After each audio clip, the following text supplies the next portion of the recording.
Right. And what I didn't anticipate is the piercing of the ground. Okay, so it seems to work. I found something hard to sit on. Look at that shot. I'm towering over here. That's all right. It looks good. We look like a couple of farm boys. Yeah, we look like a couple of farm boys. You know what else? What you could do if you wanted to set up and that's your chair, and I could move a little closer, but I think it kind of gets us farther away. I don't know. I think it's kind of cool to have the different levels and the track. It's just a different deal. It's raw, man. It's raw. Cool. Well, I guess let's just jump in and see what happens. Do it. Make it happen.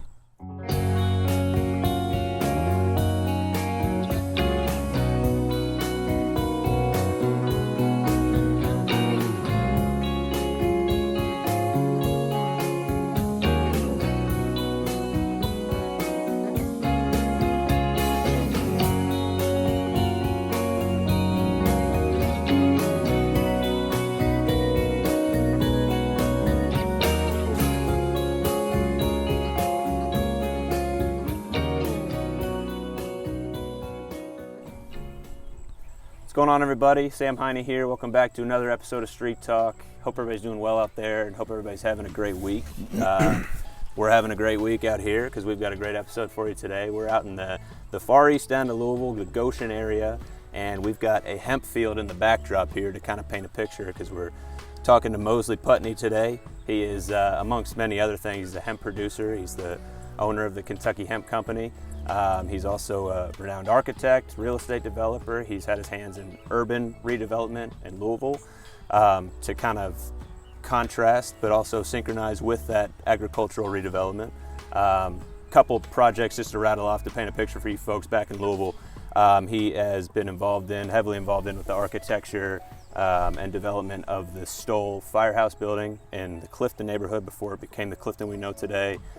Turn of the century firehouse turned into the Silver Dollar, one of the hottest restaurants, bars in town, and he kind of did the same thing with the Mellwood Arts Center down in the Butchertown, Clifton Heights neighborhood. Former meatpacking plant, now is a beehive of art studios, which is a very inspiring contrast to me. So, there's really this, I feel like a trend in your work, at least on the urban side, from taking something that was formerly one thing, very historic, and was that for many years, sat maybe a little bit underutilized for years, and then you're kind of breathing a new life into it in a very creative way, and something that the neighborhood can hinge on in its growth. And then you've got the agricultural piece with the hemp production. So I'm just curious because it's a very interesting contrast to me, but I'm sure there's a lot of similarities. What are the contrasts, some of the similarities that you see between agricultural development and urban redevelopment? I guess it's kind of a sort of a reestablishment of previous ways that our society worked. I mean, we lived in the cities, we utilized the farms. The band of the suburbs that now separates the two was really kind of non-existent. You left the density of the city, and there may have been an estate band, but then for the most part, the farmland played such a major role because we were farmers, agrarians, and we took product to market. So fortunately, we still have some farmland, and fortunately we have some existing worthy to restore buildings. I mean, Louisville's got one of the largest, and arguably the largest, Victorian iron facades in the country. So we've got some amazing architectural inventory, and fortunately, I think because Louisville is not exploded like Cincinnati, and we've got a population in the metro of 1 million or something, I guess it is, but we haven't gotten so huge that we've absorbed all of our farmland. We have a nice ring on certainly the east, south, and west.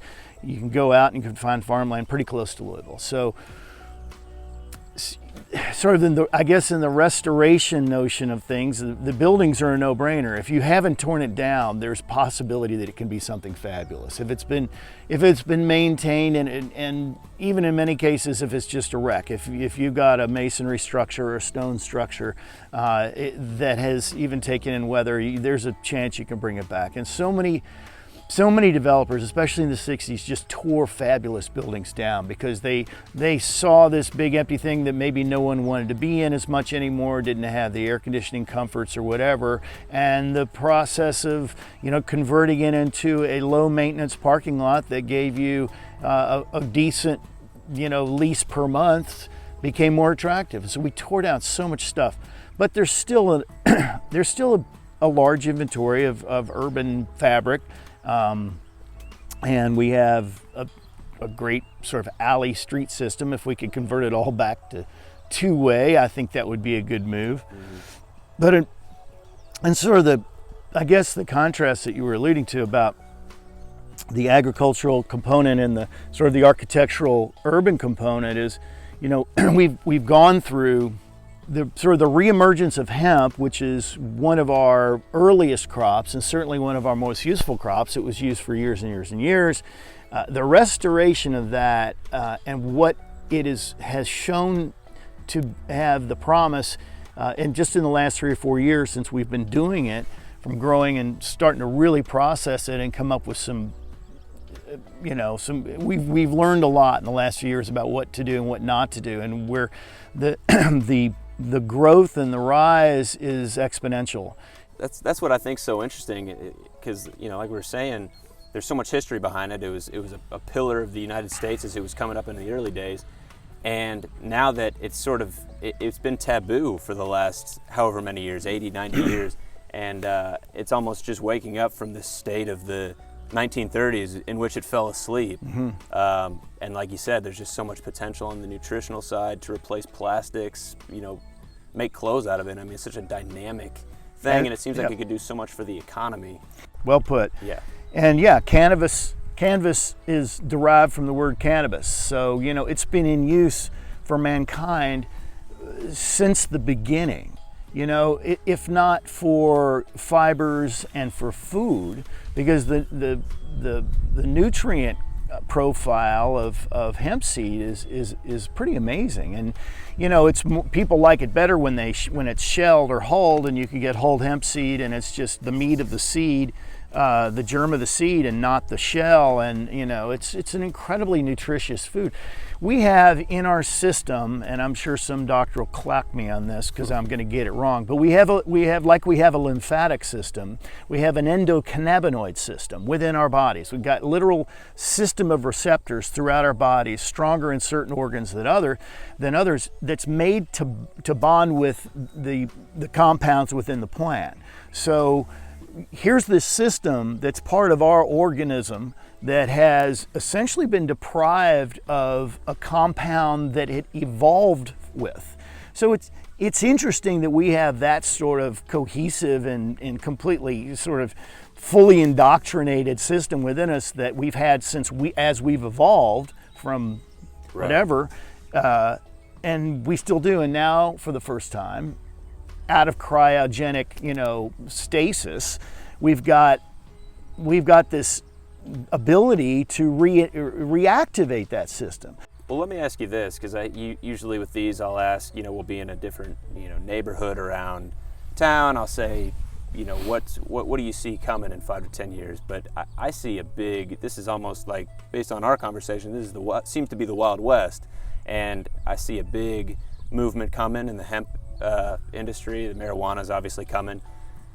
As things progress, what do you see this industry doing for Louisville, but in Kentucky in general, the economy in 5 to 10 years, and over the next 5 to 10 years? Yeah, no, I mean, that's a great question. I mean, what I've seen in the last 5 years has been pretty interesting, and the first 2 or 3 years was kind of this fumbling around, and no one really knew what direction they were going to go, and there weren't that many people growing for CBD. Most people were sort of experimenting with fiber and food crops. But in this last year, and what's the harvest that's coming up is going to be an extremely different year. I think we have 45,000 acres approved this year with the KDA.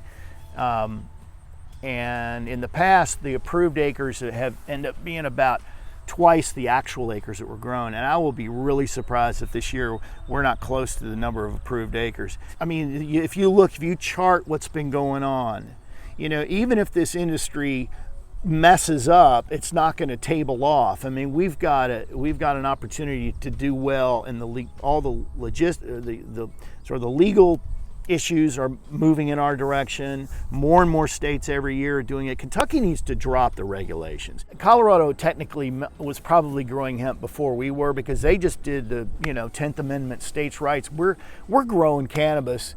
Stop us. Yeah. Which is pretty ballsy, and they did it. And look what it's done to their economy. $1 billion worth of tax income last year alone. It's not bad. Not bad.